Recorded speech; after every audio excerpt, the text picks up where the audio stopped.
मुझे बोलने का मौका दिया। मैं आपका बहुत आभारी हूँ। राजू बेस्टा। दीदी आपका माइक बंद हो चुका है। राजू बेस्टा। और आपका मैं इसलिए भी आभारी रहूंगा कि टीएमसी की हमारी सांसद के बाद आपने मुझे बोलने का अवसर दिया। और सबसे पहले राजू बेस्टा, मैं मैडम 2024-25 का जो सप्लीमेंट्री डिमांड फॉर ग्रांट्स है और साथ ही 2021-22 का जो एक्सेस ग्रांट है और मणिपुर का जो बजट है उस पे बोलने के लिए मैं खड़ा हूं। और मैं केंद्र सरकार, खास करके प्रधानमंत्री मोदी जी और वित्त मंत्री सीतारमण जी का बहुत आभारी हूं कि पश्चिम बंगाल से बहुत प्रेम करते हैं और बहुत स्नेह रखते हैं। और ये बजट के आंकड़े भी जो है साफ दर्शाते हैं। आप देखिए मैडम, 2010-11 में जो टैक्स का डिवोल्यूशन का जो अमाउंट जाता था पश्चिम बंगाल को, वो 15,954 करोड़ मात्र होता था, जो 2023-24 में बढ़ के 85,000 करोड़ हुआ। 2024-25 में 96,000 करोड़ हुआ और 2025-26 के बजट में 1,07,000 करोड़ रुपए का जो है प्रावधान किया गया है, यानी करीब करीब 291% का इंक्रीज है। इसी तरह जो ग्रांट इन एड होता है, जो पश्चिम बंगाल को 2010-11 में जो मिलता था 7,800 करोड़ रुपए मात्र होता था, जो 25-26 में बढ़ करके करीब 40,000 करोड़ हो गया है, जिसके अंदर में 303% से ज्यादा का इंक्रीज है।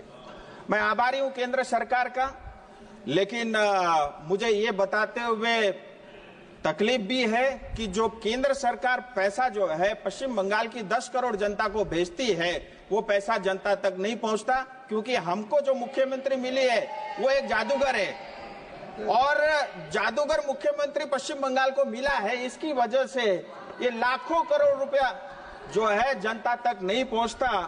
ये मैं आपके माध्यम से जो है सदन के पटल पे रखना चाहता हूं। और ये हमारे जो जादूगर मुख्यमंत्री है, कहां हमारे पैसे जो है दबाए जाते, खाए जाते, वो मैं आपको बताना चाहूंगा। मैडम, ये लोग श्रमिक यानी गरीब टी गार्डन वर्करों का जमीन खा गए। टी गार्डन में काम करने वाले 5 लाख से ज्यादा आदिवासियों के बोनस का पैसा भी ये खा गए। सिंकोना बगान जो अंग्रेज ने जो है प्लांटेशन के लिए लगाया था, जहां मेडिसिन बनते थे, वो पूरा तरह जो है टीएमसी सरकार खा गई। ये लोग चिट फंड का घोटाला और उसका पैसा भी खाते हैं। टीचर्स अपॉइंटमेंट और रिक्रूटमेंट का पैसा भी खा जाते हैं। नदी बालू खा गए और हमारे जंगल भी ये लोग खा गए। इतना ही नहीं, प्रधानमंत्री ग्राम सड़क योजना, प्रधानमंत्री Awas Yojana, rural infrastructure development fund, जल जीवन मिशन का पानी ये लोग पी गए। बॉर्डर एरिया डेवलपमेंट फंड का पैसा ये लोग खा गए। और इतना ही नहीं, मनरेगा का पैसा जो पश्चिम बंगाल की जनता को भेजा था, इन्होंने बांग्लादेशियों को दे दिया। इन्होंने राशन का घोटाला किया। इन्होंने डिजास्टर का जो सालाना केंद्र सरकार का 1200 करोड़ का बजट रहता है, वो पैसा भी ये लोग खा गए। इतना ही नहीं, कोयले में भी ये चोरी करते और पहले कोयला का पैसा भी खा जाते हैं। ये इतना जादूगर वाला ये सरकार पश्चिम बंगाल का है। मैडम, मैं आपके माध्यम से एक बहुत इंपॉर्टेंट विषय सामने रखना चाहूंगा। अभी पश्चिम बंगाल असेंबली में जो है वहां पे बजट पास हुआ और 3 लाख करोड़ से ज्यादा का बजट वहां पे रखा गया।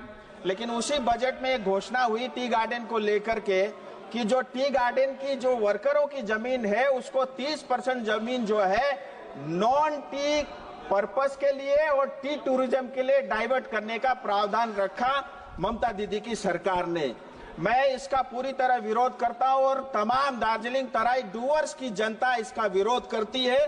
और इसके कारण जो हमारे मूल आदिवासी, मूल निवासी है, जहां गोरखा, राजवंशी, आदिवासी, टोटो, मेचे, राबा, बंगलाभाषी, हिंदी भाषी जो मूल निवासी है, उनके ऊपर सीधा सीधा जो आघात है। और इतना ही नहीं, भारत का जो संविधान के जो आर्टिकल है, आर्टिकल 21 का भी जो है ये उल्लंघन करती है। आर्टिकल 39 में जो बी और सी का सेक्शन है, उसका भी उल्लंघन करता है। इतना ही नहीं, पश्चिम बंगाल सरकार की खुद का जो लैंड रिफॉर्म एक्ट है 1955, उसका ये उल्लंघन करती है। इतना ही नहीं, पश्चिम बंगाल स्टेट एक्विजिशन एक्ट 1953 इसका भी ये वायलेशन करती है। और टी एक्ट 1953 के अंतर्गत भी जो है कभी भी जो है टी बोर्ड से और उस मिनिस्ट्री से बगैर परमिशन के आप जो है लैंड को डाइवर्ट नहीं कर सकते, उसका भी ये उल्लंघन करते हैं। और मैं आपको और बताना चाहता हूं, इस जमीन की असली मालिक जो है हमारे श्रमिक माता पिता और भाई बहन है।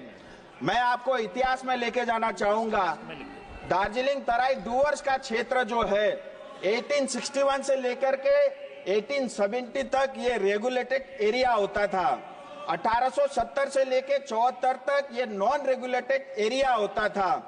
1874 से 1919 तक शेड्यूल्ड डिस्ट्रिक्ट होता था। 1919 से लेकर के 1935 तक बैकवर्ड ट्रैक होता था।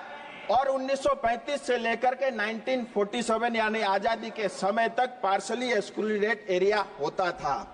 नॉर्थ ईस्ट में जितने भी प्रदेशों में ये प्रावधान था, आगे चल के सारे जो है वो क्षेत्र अलग अलग राज्य या स्टेट या यूटी बने।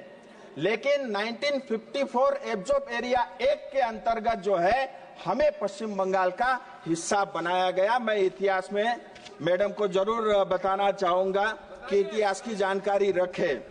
और पश्चिम बंगाल सरकार हमारी जमीन की मालिक नहीं है, वो मात्र केयरटेकर है और मालिक हमारे श्रमिक है। मैं सदन से टीएमसी को बताना चाहूंगा, एक और आंदोलन का आमंत्रण आप कृपया करके न करें। हमारे साथ अन्याय हुआ है। हमने बार बार भारत सरकार से ये मांग की है कि हमारे साथ न्याय हो। भारत के संविधान के अंतर्गत दार्जिलिंग तराई और डूवर्स की जनता को न्याय मिलना चाहिए। जल जीवन मिशन बहुत अच्छा कार्यक्रम भारत सरकार ने लॉन्च किया है। मुझे बताते हुए खुशी है, सिर्फ दार्जिलिंग कॉन्स्टिट्यूएंसी के अंदर में 714 प्रोजेक्ट के लिए 2450 करोड़ रुपया, यानी पश्चिम बंगाल के एक जिले को 2450 करोड़ रुपया जल जीवन मिशन के लिए भारत सरकार ने दिया। और इस मिशन का नाम था हर घर जल। लेकिन पश्चिम बंगाल में जाकर के ये जो स्कीम का नाम बदल करके हर घर नल हो गया, क्योंकि नल तो लग गए, पानी उसमें है ही नहीं। और आंकड़ों में 54% जो है हाउस होल्ड को इन्होंने टैप वाटर से जोड़ा, ऐसा कागजों में है। लेकिन 20% भी काम नहीं हुआ है। सारा जल का पानी भी टीएमसी सरकार खा गई। हाल ही में केंद्र सरकार ने थर्ड पार्टी इंस्पेक्शन के थ्रू ऑडिट किया था। मैं केंद्र सरकार से निवेदन करता हूं कि जो हमारी हिस्से का पानी का पैसा है वो हमारी जनता को मिले, और जिस सरकार ने, जिस कॉन्ट्रैक्टर ने भ्रष्टाचार किया है उसको जेल के अंदर डाला जाए।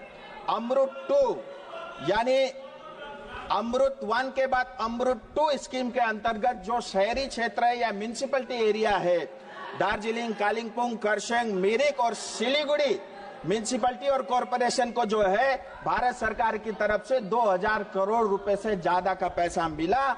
और अभी इसमें टेंडर हुआ नहीं है, प्रक्रिया में है। लेकिन ये मुझे बताते हुए बहुत कष्ट है कि टेंडर होने से पहले ही 10% कमीशन में टीएमसी सरकार ये टेंडर बेच चुकी है। मणिपुर पर आइए। मैं आता हूं मैडम, मेरी तो जन्मभूमि है मैडम, मैं आता हूं। फिर मैं आता हूं, डिजास्टर का पैसा जो है हर साल 1200 करोड़ रुपए केंद्र सरकार देती है पश्चिम बंगाल को। हम सब जानते हैं अक्टूबर 2023 के अंदर में जो सिक्किम में बाढ़ आया था, उसके कारण कालिम्पोंग, दार्जिलिंग की करीब करीब 500 लोगों के हमारे भी घर बहे हैं। लेकिन इतने साल होने के बावजूद भी सालाना 1200 करोड़ रुपए डिजास्टर को मिलता है, डिजास्टर बजट के अंतर्गत पश्चिम बंगाल सरकार को मिलता है। लेकिन आज तक हमारी जनता को कुछ नहीं मिला। मैं आपके माध्यम से मैडम केंद्र सरकार से निवेदन करता हूं, एक जिले में स्पेसिफिक सिर्फ दार्जिलिंग का जो 1200 करोड़ का हिस्सा है वो हमें मणिपुर। Honourable member. इसी तरह मैं रेलवे मंत्री का भी बहुत आभारी हूं। रेलवे के अलग अलग करीब 45 प्रोजेक्ट के लिए पूरे पश्चिम बंगाल को 4660 किलोमीटर के लिए 64,000 से ज्यादा का जो है बजट में आवंटन किया है। और 101 से ज्यादा अमृत स्टेशन बन रहे हैं। 2014 से लेकर के अभी तक जो है 450 से ज्यादा फ्लाईओवर और आरओबी पश्चिम बंगाल में बने हैं। बागडोगरा एयरपोर्ट के लिए मोदी सरकार ने हमें 1600 करोड़ रुपए दिया और जिसका काम भी ऑलरेडी चालू हो चुका है। और इसी तरह जो है हाईवे और रोड्स जो पश्चिम बंगाल में आज से पहले हमने कभी नहीं देखा, 2014 के Honorable बाद member, वो हम please. सबको देखने को मिला है। Please, और madam Dr. Abdul Samad. Madam